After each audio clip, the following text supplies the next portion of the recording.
41 বছর পর এশিয়া কাপের ফাইনালে ভারত এবং পাকিস্তান পৌঁছলো। মানে সবাই ভাবছিল যে এবার পাকিস্তান একটা অন্য ধরনের খেল খেলবে, অন্য ধরনের কিছু করবে। এই এশিয়া কাপেই দুইটি ম্যাচে কিন্তু এর আগেও পাকিস্তানের সাথে ভারতের সংঘর্ষ হয়, সেই জায়গাতেও কিন্তু খুব খারাপভাবে পাকিস্তান ভারতের কাছে হারে। আর এই হার থেকেও পাকিস্তান কোনো কিছু শিক্ষাই নিতে পারেনি। কালকের যে ফাইনালটা গেল এশিয়া কাপের ফাইনাল, এই ফাইনালের মধ্যে পাকিস্তানের তরফ থেকে যে বিভিন্ন ধরনের যে মন্তব্যগুলো চলে আসে, এই মন্তব্যগুলো কিন্তু এতটা ভালো নয়। তবে ভারত সেলিব্রেশন করলো কিন্তু ট্রফি ছাড়া, যে জয়ের পর যে ট্রফিটা দেওয়া হয় সেই ট্রফিটা ছাড়াই কিন্তু ভারত তার সেলিব্রেশনটা করলো। তার কিছু কিছু কারণ আছে। হরিশ রাউফ তিনি কিন্তু এর আগে যে ভারত পাকিস্তানের ম্যাচ ছিল সেই ম্যাচে বিভিন্ন ধরনের অঙ্গভঙ্গি করেছিলেন এবং এই ক্রিকেটের ময়দানটাকে তিনি রাজনৈতিক মঞ্চ অবশ্যই কিন্তু বানিয়ে ফেলেছিলেন। তো এই কাল একটা এই হারের পেছনে এবং ভারত জেতার পেছনে একটা বিশাল বড় কাহিনী রয়েছে। গৌতম গম্ভীর তার ইমোশনকে ম্যাচের শেষে একেবারে ধরে রাখতে পারেননি, যা গৌতম গম্ভীরের ভাবভঙ্গিতে আমরা কিন্তু দেখতে পেলাম। দুর্দান্ত খেললো ভারতীয় ব্যাটিং পারফরমেন্স। আমি শিবম দুবে বলি অলরাউন্ডার পারফরমেন্স। হার্দিক পান্ডিয়া কাল খেলেননি, তবে শিবম দুবে যেমন ভালো বল করেছেন শুরুর দিকে, একদম ওপেনিং পাকিস্তান যখন প্রথম ব্যাটিং করে এবং তখন কিন্তু ফার্স্ট বল করেছিলেন শিবম দুবে, যেখানে বুমরার মতো বলারও কিন্তু ছিলেন, কিন্তু তিনি পরবর্তী সময় এলেন। বাট শিবম দুবে যে বল করলো, খুব ভালো বল করলো শিবম দুবে। এবং পরে যে ব্যাটিংটা অলরাউন্ডারের পারফরমেন্সটা শিবম দুবে বলবো খুব ভালো করেছে। তিলক বর্মা যেমন ওর মধ্যে যে ট্যালেন্ট রয়েছে সেই ট্যালেন্টের বহিঃপ্রকাশ ঘটলো। এবং প্রেশার ম্যাচে, মানে খুব প্রেশার ম্যাচে ভারতীয়রা কীভাবে খেলে, ক্রিকেট কীভাবে খেলে, তার জন্যই তো ভারত নাম্বার 1 টিম এবং এশিয়া কাপের নাম্বার 1 টিম রূপে বেরিয়ে এলো ভারত এবং ট্রফি জিতলো। কারণ অন্যান্য যে টিমগুলো আমরা দেখেছি, শ্রীলঙ্কা, বাংলাদেশ এবং যে পাকিস্তানের মতো টিমরা, তারা নর্মাল সিচুয়েশনে খুব ভালো খেলে, কিন্তু যখন প্রেশারটা যখন উপরে চলে আসে তখনই কিন্তু একেবারে টিমটা একেবারে লন্ডভন্ড হয়ে যায়। আর এই বিষয়টা আমরা এই ফাইনাল ম্যাচের মধ্যে আমরা দেখতে পেলাম। একটা সময় এমন ছিল, পাকিস্তান যখন ব্যাট করছিল তখন একটা সময় এমন ছিল যে পাকিস্তানের 90 রানে পাকিস্তানের কোনো উইকেটই যায়নি। মানে এত ভালো ব্যাটিং করছিল তারা। তবে প্রথম 8 থেকে 9 ওভার তখন কিন্তু শেষ হয়ে গেছিলো, বাট তখন কিন্তু পাকিস্তানের কোনো উইকেটই যায়নি।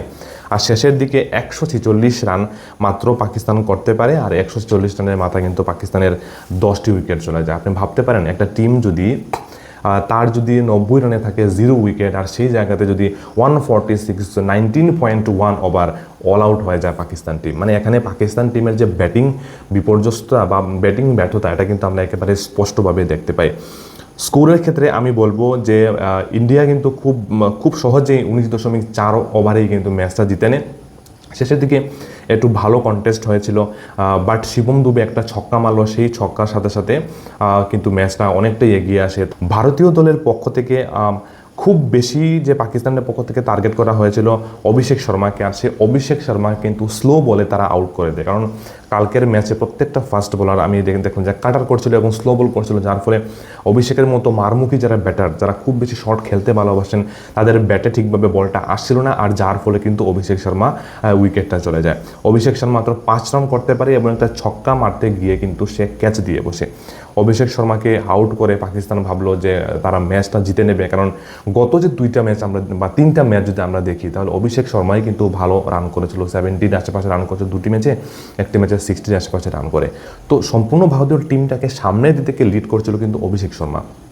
আজ পাকিস্তান অভিষেক শর্মাকে যখন আউট করলো শুরুর দিকে, মানে আনন্দে তারা ফেটে পড়লো এবং ভাবলো যে আজ হয়তো এই ফাইনালটা তারা হয়তো জিতে নেবে। কিন্তু ভারতীয় দলের মধ্যে কি দীর্ঘতা রয়েছে, ভারতীয় ব্যাটারদের মধ্যে কি ক্ষমতা রয়েছে, এটা হয়তো পাকিস্তান টিম জানতো না। শুভমন গিলও কিন্তু খুব তাড়াতাড়ি আজ আউট হয়ে যায়, মাত্র 12 রান করতে পারে শুভমন গিল। এবং শুভমন গিলও কিন্তু শটটা খেলেছিল, অনেকেই বলেছেন যে শটটা খারাপ শট, কিন্তু খারাপ শট নয়। ফিল্ডের উপরে ছিল, বাট ফিল্ডারের উপরে দিয়ে ছক্কা বা 4 মারতে গিয়ে কিন্তু সে একেবারে খুব দুর্দান্তভাবে কিন্তু ফিল্ডিং সেখানে হয়।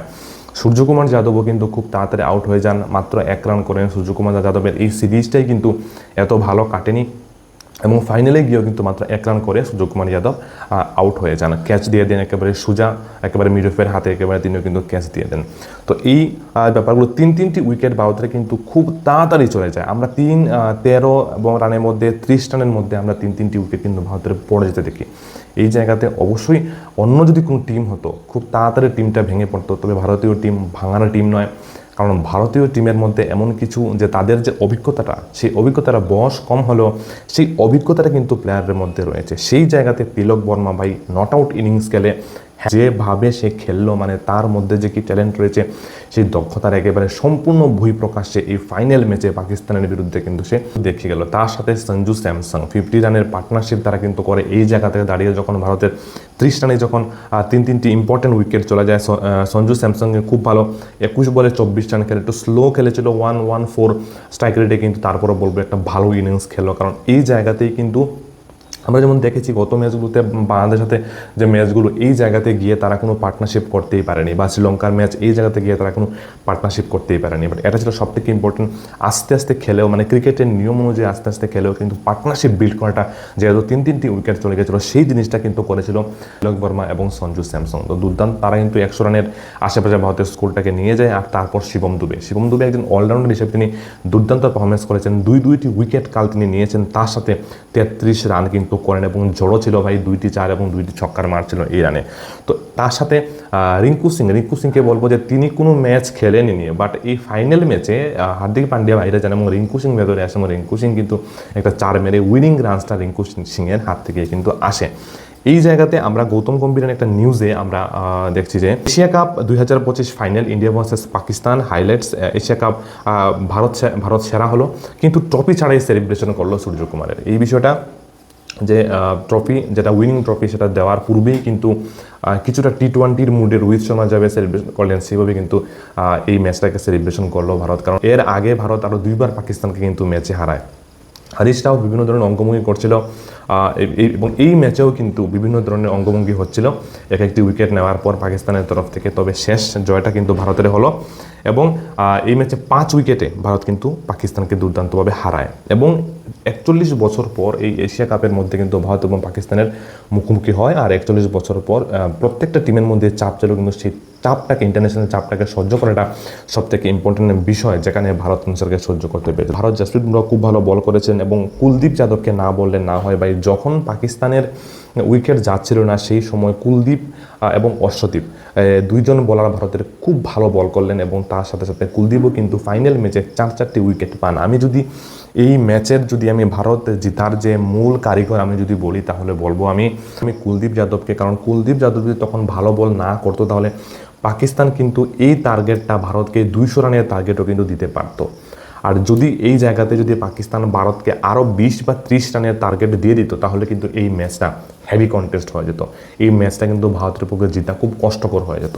আর আমি বলবো যে পাকিস্তান এই জায়গাতেই ম্যাচটা হারে, যে তাদের যে শেষের ওভারগুলো ছিল, সেই শেষের ওভারগুলোতে অনবরত তারা উইকেট হারায়, আর যার ফলে তারা কিন্তু রান করতে পারেনি, বড় রানের টার্গেট দিতে পারেনি। খুব সহজে এই জায়গাতে ভারতীয় দল পাকিস্তানের জায়গাতে ব্যাটিং করলে খুব সহজে পাকিস্তান কিন্তু 200 রানের একটা বড় টার্গেট পেত, যেটা পাকিস্তান কিন্তু দিতে পারেনি। আর এই সুযোগটা ভারতকে করে দিল কুলদীপ যাদব। কারণ কুলদীপ যাদব এবং অক্ষর প্যাটেল এত ভালো বল করছিল যে সেই বলকে মারতেই পারছিল না, আর যার ফলে কিন্তু পাকিস্তান এশিয়া কাপে ভারতের কাছে হার মানতে হয়। এবং প্রথম ব্যাট করে পাকিস্তান 146 রান করে, এবং সুবাদে 19.4 ওভারে ভাই ভারত 150 রান 5 উইকেট হারিয়ে এই দুর্দান্ত জয়লাভটা কিন্তু করে নেয়। এশিয়া কাপের প্রত্যেকটা টিমের মধ্যে, দলের মধ্যে আমি দেখলাম যে ভারতীয় দলের মধ্যে ধৈর্য রয়েছে। এই জায়গাতে অন্য কোনো টিম হতো, যদি 30 রানে 3 উইকেট, তারা কিন্তু খুব সহজে ম্যাচটা পাকিস্তান জিতে নিত। কিন্তু ভারতের মতো টিমের সাথে যেটা খুব বেশি কষ্টকর। ভাই ভারত চ্যাম্পিয়ন হলো। আপনার মতামত কি এই অ্যানালাইসিস সম্পর্কে অবশ্যই কমেন্টে লিখে জানাবেন। Thank you so much.